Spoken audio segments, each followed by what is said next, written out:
믿음의 사람들에 대해서 믿음의 증인들에서 대해서 말씀을 준비하면서 히브리서 11장 초반부에는 구약의 여러 사람들이 구체적인 이름으로 등장하고 그 사람들이 성경에서 어떤 은혜, 어떤 믿음, 어떤 고백, 행동들을 보였는지에 대해서 찾아보았다면 히브리서 11장 하반부로 가면 갈수록 믿음의 사람들에게는 어떤 일이 있었는가, 어떤 삶을 살았는가에 대해서 묘사되어 있고, 오히려 거꾸로 그런 삶을 살고 있었던 사람은 누구인가, 이렇게 같이 성경을 다시 한번 찾아보니까 실제로 성경에서 묘사한 대로 돌에 맞거나 또 죽었다가 살아나거나 그런 사람들을 맞았던 가족들이나 불을 이기거나 이런 여러 일들이 성경에 다 있는 사람으로서 하나님께서 그들에게 감동하고 이끄셨을 때 믿음으로 반응하게 되더라. 이렇게 히브리서 11장 초반부와 후반부는 약간 다른 관점을 가지고 보고 있습니다. 오늘 돌에 맞아 죽은 사람, 믿음으로 살지만 그 믿음이 항상 우리가 간절히 원하는 대로 믿음의 어떤 선한 영향력을 끼쳐서 그래서 살아나고 풀어지고 이런 부분들도 있지만, 오히려 믿음을 보였기 때문에 그로 인한 더 커다란 핍박과 커다란 어떤 해를 겪게 되는 일들도 있더라. 그리고 오늘 이 일을 통하여서 예루살렘 교회가 흩어지게 되는, 크게 보면 하나님께서 모여있는 예루살렘 교회를 흩으시는 그런 일이 촉발되게 되었는데, 그 중요한 사건과 사람으로 스데반이 소개되고 있습니다.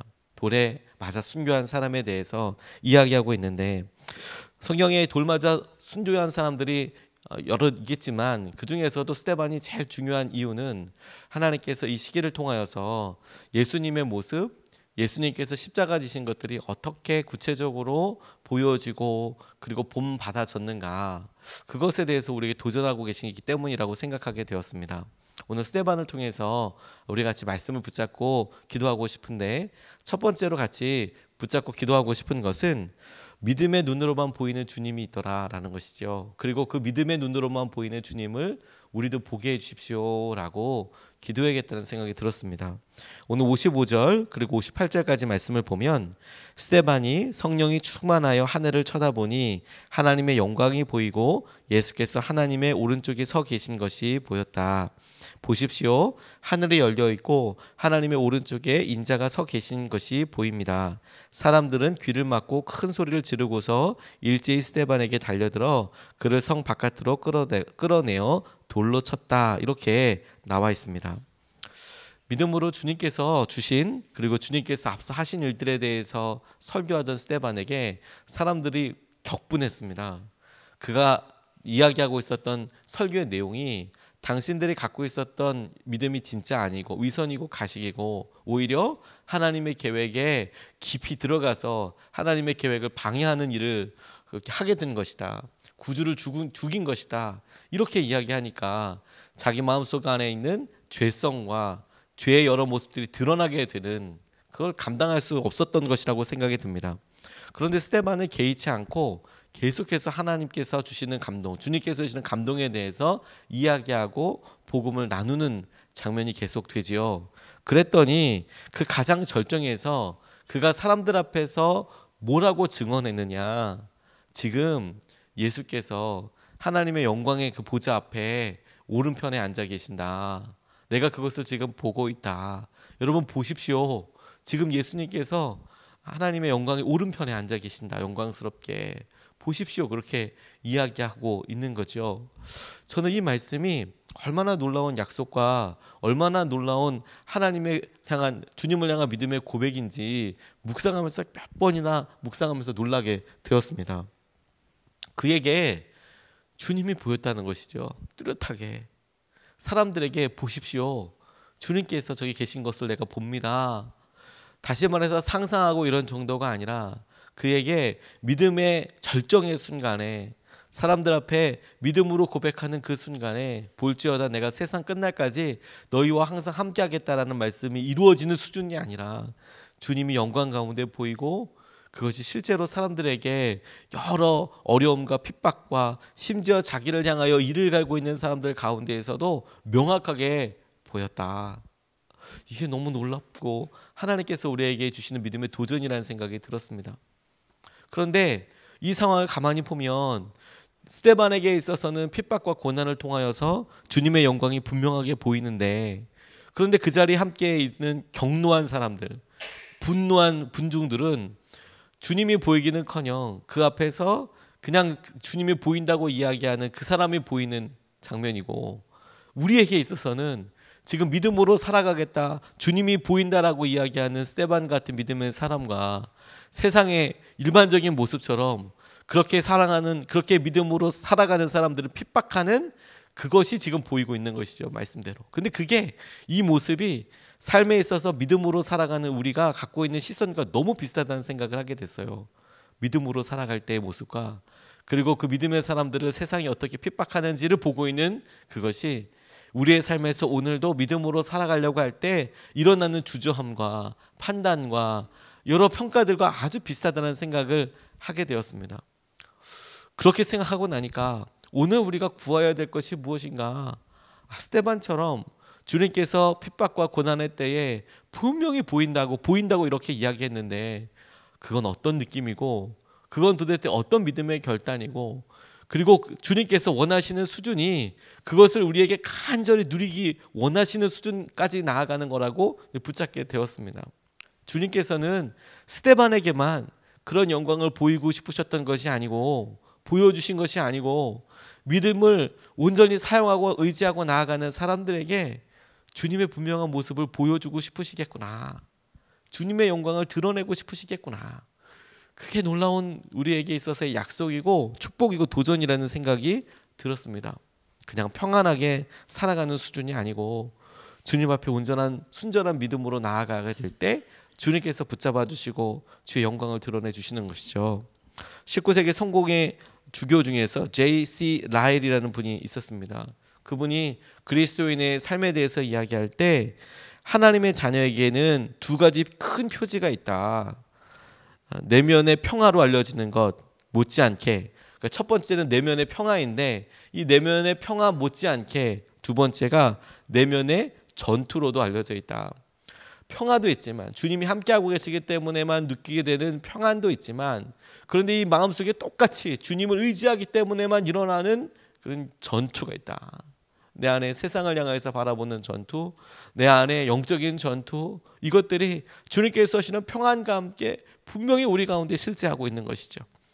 염려가 있고 어려움이 있고, 그리고 우리 삶에 여러 제한적인 상황들이 있지만, 그것을 우리가 주님이 어려움 가운데 함께 하시는 평안과 함께 동시에 믿음의 눈으로 어떻게 볼 것인가. 계속해서 그가 이렇게 이야기합니다. 수많은 자칭 기독교인들이 일요일마다 교회와 예배당에 나간다. 그들의 이름은 세례자 명부에 올라 있다. 그들은 사는 동안 기독교인으로 간주되고 기독교식으로 혼례를 치르고 죽어서도 기독교인으로 묻힌다. 그러나 그들의 신앙에는 싸움이 전혀 보이지 않는다. 그들은 영적 전투, 수고, 충돌, 자아부인, 경계, 교전을 그야말로 전혀 모른다. 이런 기독교는 성경의 기독교가 아니다. 그것은 주 예수께서 세우시고 그분의 사도들이 전한 신앙이 아니다. 참된 기독교는 싸움이다. 이렇게 이야기하고 있어요. 참된 기독교는 싸움이다. 저는 말씀을 묵상하면서 스데반에게 보였던 그 예수님의 모습은 어떤 모습이었을까? 너무너무 궁금하고 부러웠습니다. 마지막 순간에 스데반에게 보였던 그 주님은 어떤 모습이셨을까? 하나님의 보좌가 보이고 하나님의 영광이 보이고, 그리고 그것을 하늘나라 주님을 바라볼 때 분명하게 보였던 스데반은 도대체 어떤 느낌이었을까? 그건 얼마나 놀라운 능력이었을까? 영광이었을까? 그 영광이 얼마나 놀라웠으면 자기에게 날아오는 돌에 대해서도 그렇게 개의치 않고 마지막 순간을 넘어설 수 있었던 걸까? 그런데 우리의 믿음의 수준이 주님께서 그만한 영광을 보이시는 분이시구나. 어려움과 환난의 때에도, 우리 마음속에 영적인 전투가 있고 갈등이 있고 고난이 있는 순간에도 주님께서 우리에게 원하시고 보여주시는 수준은 당신의 모습을 보여주는 수준이겠구나. 하나님, 그 은혜와 그 마음을 우리가 누리게 해주십시오. 이렇게 기도해야 하는 것이구나라고 생각하게 되었습니다. 마지막 순간에도 우리가 주님을 바라보면, 우리가 주님을 온전히 의지하면 그 죽음을 넘어서는 하나님의 영광을 보게 되는 것이죠. 주님의 모습을 바라보게 되는 것이죠. 그건 믿음으로 반응하는 사람들에게만 주시는 영광이고 믿음의 사람들에게만 주시는 하나님의 축복이라는 생각이 들었어요. 믿음이 이렇게 보여줄 수 있는 것 외에 주님께서 은밀하게 그들에게 주시는 만족감이 있겠구나. 저는 말씀을 이렇게 준비하고 여러 성경 말씀들과 관련된 책도 읽고 그리고 다른 여러 믿음의 선배님들이 쓰신 글도 이렇게 보면서 믿음의 사람들이 갔을 때에 그들이 어떻게 성공했고 어떻게 간증이 있고에 대해서도 너무 흥분하고 너무 좋고 은혜가 되지만, 그런데 믿음의 사람들에게만 있었다라는 그런 힘과 그런 능력을 볼 때는 정말 너무 황홀할 만큼 부럽고 간절한 기도가 되는 것 같습니다. 도대체 이 사람은 어떤 마음이었길래 이 순간을 넘어설 수 있었을까?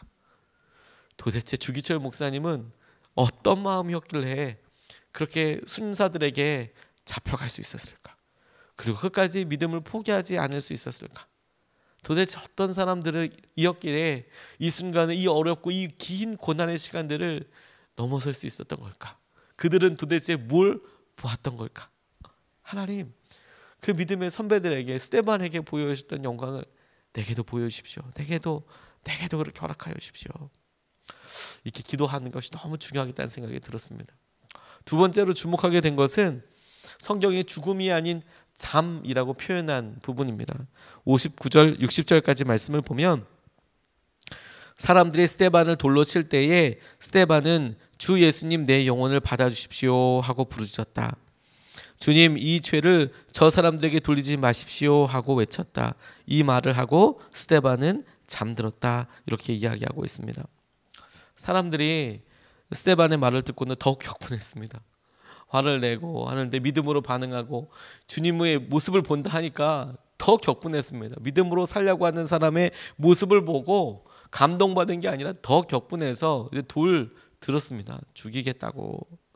그동안까지는 말과 그냥 감정의 표현들이었다면 이제는 실제 물리적인 행사와 손해와 죽음까지도, 목숨까지도 뺏겠다라고 이야기하고 있는데, 그런데 이 모습이 제게는 굉장히 선명하게 이렇게 보여지더라고요. 특별히 이 돌로 쳐 죽이는 투석형은 여러 가지 의미가 있습니다. 돌에 맞아서 목숨이 끊어진다라는 의미도 있지만, 투석형에 있어서 가장 고통스럽고 어려운 부분이 무엇이냐면, 나를 죽이려고 하는 사람들이 어제까지 나에게 반가운 얼굴로 인사했던 사람, 내가 알고 있었던 사람, 심지어 내가 그 이름도 알고 저 사람 우리 부모님의 이름도 알만한 그런 사람들이 나에게 삶에 대한 선고를 내리는 겁니다. 너는 죽어도 싸다. 너는 이 돌 맞아서 죽어도 싸다. 그렇게 평소 때 신뢰하고 서로 알 수 있고, 야, 내가 너라면 나는 돌 못 던지겠다 싶은 사람들이 돌을 들어서 너는 네 인생이 죽음이다, 사형이다 라고 선고하듯이 내게 돌을 던진다는 것이죠. 투석형을 당하고 맞을 때 너무 마음이 아프고 힘든 것은 뭐냐면, 내게 돌 던지는 그 사람의 표정까지도 보이는 그런 수준에서 그 돌을 맞고 죽는다라는 거예요. 당시에 사람을 구덩이에 놓거나 혹은 가운데에 두고 돌을 던지기 시작하면 박찬호가 온다고 하더라도 15m, 16m 넘어갈 수가 없습니다.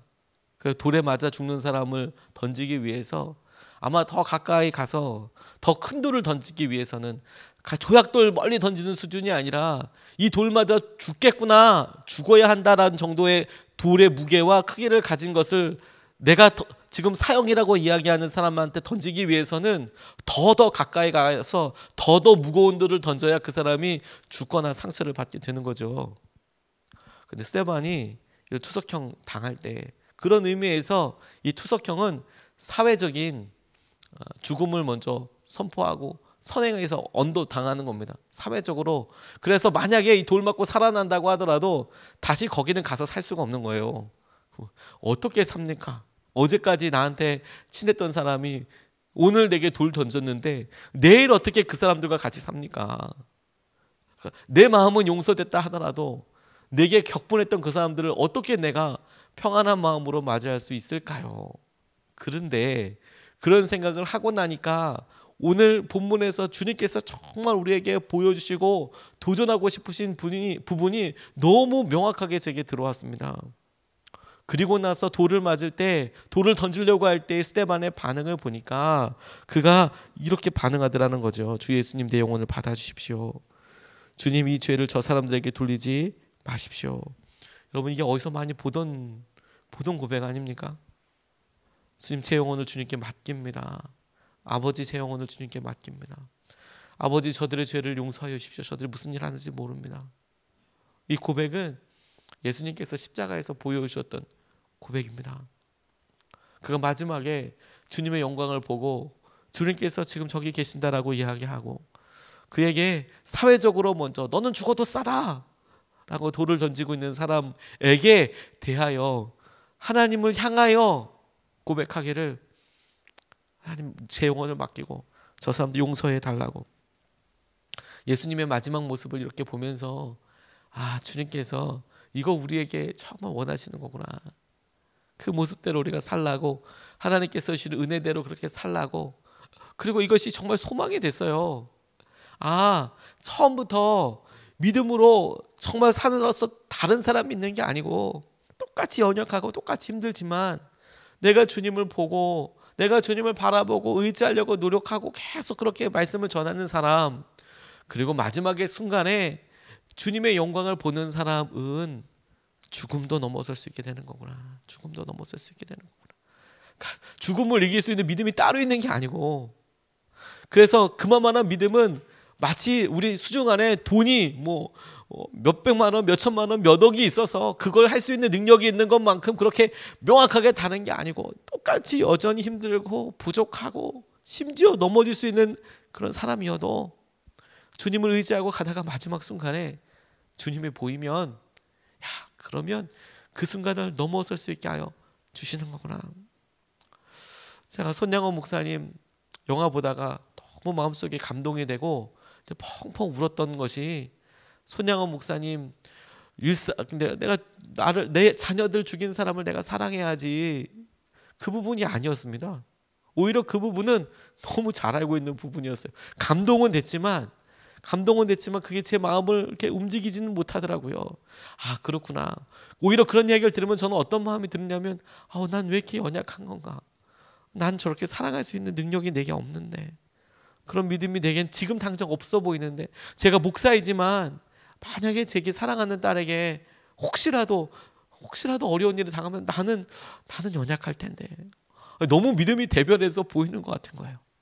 그런데 영화의 손동희 권사님이 묘사한 부분을 이렇게 보니까, 그렇게 장례를 다 치르고 나서 오라버니 두 분의 유품이 도착하게 된 거예요. 그러니까 다 재판이 치러지고, 당시에는 막 구테타까지는 아니어도 이렇게 갑자기 계엄이 선포된 것처럼 사람들이 막 다 와서, 그래서 군부가 이제 막 다 결정하고 군사법정에서 사람들 다 처리하고 사형에 처하고 막 그랬거든요. 그래도 시간이 소요됐겠죠. 그러니까 장례는 빨리 다 치르고 나서 이제 오라버니의 유품이 이제 도착하게 된 거예요. 그런데 뭐가 왔다고 하는데 어머니는 통곡을 하고 오시는 거죠. 피가 묻은 오라버니들의 이 옷을 보니까 장례와는 또 다른 거죠. 막 마음이 허물어져서 막 그렇게 울고 그러는데, 아버지 손양원 목사님은 그냥 힐끗 보고 그냥 가시더라는 거죠.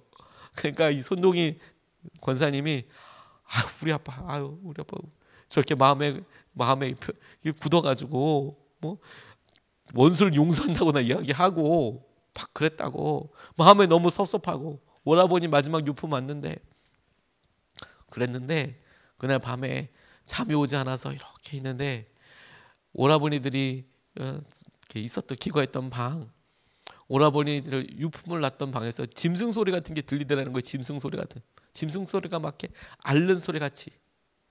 가서 이렇게 조용히 보니까 아버지가 그 유품 끌어안고 우는 게 아니라 짐승 소리를 내고 있더래요. 짐승 소리를. 크게 소리는 못 지르고 마음에 터져나오는 그런 슬픔이 있는데, 그걸 이렇게 끌어안고 짐승 소리를 내고 있더라는 거죠. 그렇게 울부짖고 있더라는 거죠. 이야기하지 못하고, 한밤중에 사람들 볼 때는 이야기하지 못했지만 내가 내 아들 그거 안고 그렇게 울고 있더라. 제가 그 얘기 듣고 나서 마음이 얼마나 감사했는지 몰라요.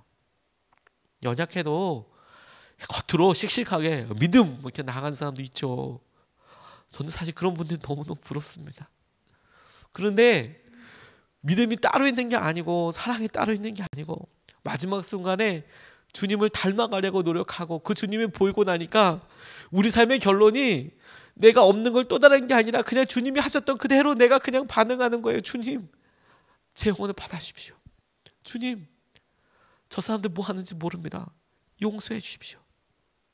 주님만 나타내서 그대로 흉내만 내려고 했는데, 그런데 그게 하나님의 놀라운 은혜와 마음대로 하나님의 영광을 드러내게 되더라고요.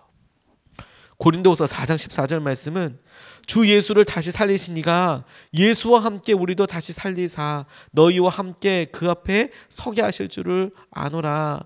주 예수를 다시 살리신 이가 예수와 함께 우리도 다시 살리사 너희와 함께 그 앞에 서게 하실 줄을 아노라. 바울의 이런 고백인데, 주님의 모습대로 스데반이 눈을 감았습니다. 주님의 모습대로 스데반이 눈을 감았어요.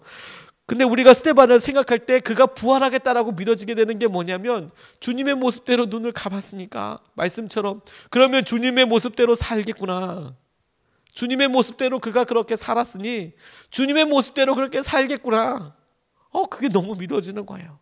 오늘 우리가 하루 믿음으로 살면서 오늘도 내가 주님의 모습으로 그대로 반응하면 내가 오늘도 주님의 모습대로 그렇게 믿음과 능력과 사랑과 영광을 보겠구나, 살겠구나, 누리겠구나. 그래서 성경 말씀은 스데반의 표현을 마지막을 보면서 그가 잠들었다라고 이야기하고 있어요. 죽었다라고 이야기한 것이 아니라 반드시 살 사람이기 때문에, 주님의 은혜와 주님의 영광을, 부활의 능력을 믿기 때문에 그가 살 것이다, 살 것이다. 우리가 주님께서 주시는 이 말씀을 붙잡고 오늘 같이 기도하고 싶습니다. 오늘 두 가지 말씀을 같이 나눴습니다. 첫 번째로 믿음의 눈으로만 보이는 주님이 계시더라. 믿음의 눈으로만 주님께서 보이는 그 주님을 보게 하여 주십시오. 두 번째로 그렇게 믿음의 눈으로만 보이는 주님이 그 주님대로 따라가면 죽음도 넘어서는 능력을 경험하게 되는 거더라. 그게 따로 있는 게 아니고 내가 주님을 바라보게 되고 마지막 순간에 주님이 보여지게 되면 그러면 죽음도 넘어서게 되는 그런 능력과 은혜를 경험하게 되더라. 이것을 붙잡고 우리가 두 번 나눠서 이렇게 기도하겠습니다. 첫 번째로 기도하고 싶은 것은 믿음의 눈을 떠서 주님의 영광을 보게 하여 주십시오. 주님, 정말 간절히 소원합니다. 하나님, 왜 직장에서 주님의 영광이 안 보일까요? 주님, 우리 가정에서 왜 안 보일까요? 왜 어려운 문제들 생각하면 잘 보이지 않는 걸까요? 믿음의 눈을 떠서 주님의 영광을 보게 해주십시오. 그래서 주님께서 행하시는 것들을 보게 하여 주십시오. 믿음의 눈을 뜨게 해달라고 이 시간에 먼저 같이 기도하시겠습니다.